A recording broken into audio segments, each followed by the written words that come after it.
ప్రజలందరూ ఆలోచన చేయాలి. ఈరోజు జగన్మోహన్ రెడ్డి గారు సిద్ధమని బయలుదేరారు. దేనికి సిద్ధం సార్ అని అడుగుతున్నాం. ఈ సిద్ధం అనే క్యాంపెయిన్కి 600 కోట్ల రూపాయలు ఖర్చు పెడుతున్నారు. 600 కోట్లంటే ఎంతో తెలుసా? ఎన్ని సున్నాలన్నా? ఎన్ని సున్నాలు? పదా? నిద్రపోతున్నారో లేదో అని చూస్తున్నా. 600 కోట్ల రూపాయలట. పబ్లిసిటీ పిచ్చి కానీ పట్టిందా జగనన్నకి అని అడుగుతున్నారు ప్రజలు. ఎక్కడ చూసినా సిద్ధం సిద్ధం సిద్ధం. ఒక్కొక్క సిద్ధం సభకు 90 కోట్లు ఖర్చు పెడుతున్నారట.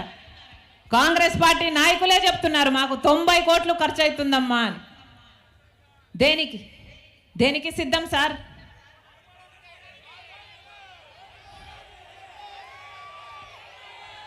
మళ్ళీ 8 లక్షల కోట్లు అప్పు చేయడానికి సిద్ధమా?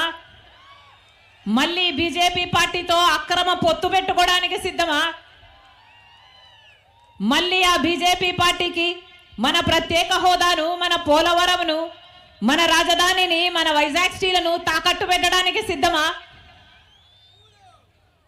మళ్ళీ పూర్తి మద్యపాన నిషేధం అని చెప్పి మహిళలను మోసం చేయడానికి సిద్ధమా?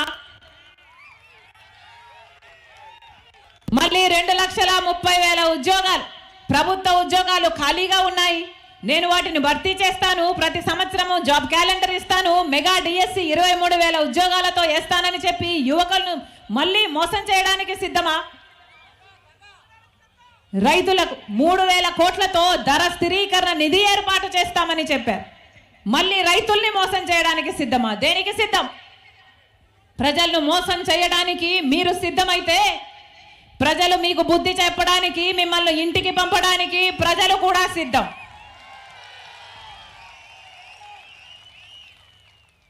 ఎక్కడైనా విన్నారా? ఎవరైనా టీచర్ ట్రాన్స్ఫరో, పోలీస్ ట్రాన్స్ఫరో, ఒక ఉద్యోగస్తుడు ట్రాన్స్ఫర్ గురించి విన్నారు? ఇలా వైసీపీ పార్టీలో ఒక క్యాండిడేట్ ఒక వైపు నుంచి ఇంకొక ప్రాంతానికి ట్రాన్స్ఫర్ విన్నారా? క్యాండిడేట్లను ఒక ప్రాంతం నుంచి తీసుకెళ్లి ఇంకో ప్రాంతాల్లో పెడుతున్నారు. విన్నారా ఎక్కడైనా? ఏం చేస్తాం? కలికాలం. మొన్నగా అన్నని అడిగాను, ఏమిటన్నా ఇలా నాన్ లోకల్ అవుతాడు కదా, ఒక క్యాండిడేట్ని తీసుకొచ్చి ఇంకొక చోట పెడితే ఎలా ఓట్లు వేస్తారన్నా అని అడిగాను. ఎందుకు చేస్తున్నారన్నా, ఎట్లా వర్కౌట్ అవుతుంది అని అడిగాను.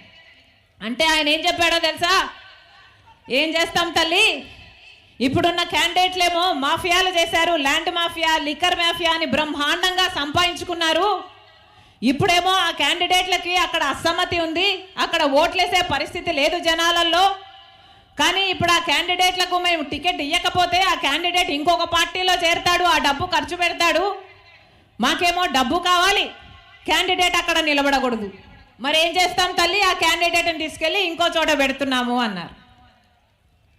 అంటే ఒక చెత్తని ఇక్కడ నుండి ఇంకో చోటికి తరలించినట్టు వైసీపీ అభ్యర్థులని ఒక చోట నుంచి ఇంకో చోటికి తరలిస్తున్నారు అన్నమాట. ఇది ఎక్కడ విడ్డూరం? ఏం జరుగుతుంది మన రాష్ట్రంలో? ఎక్కడ చూసినా మాఫియా, ల్యాండ్ మాఫియా. ఎక్కడ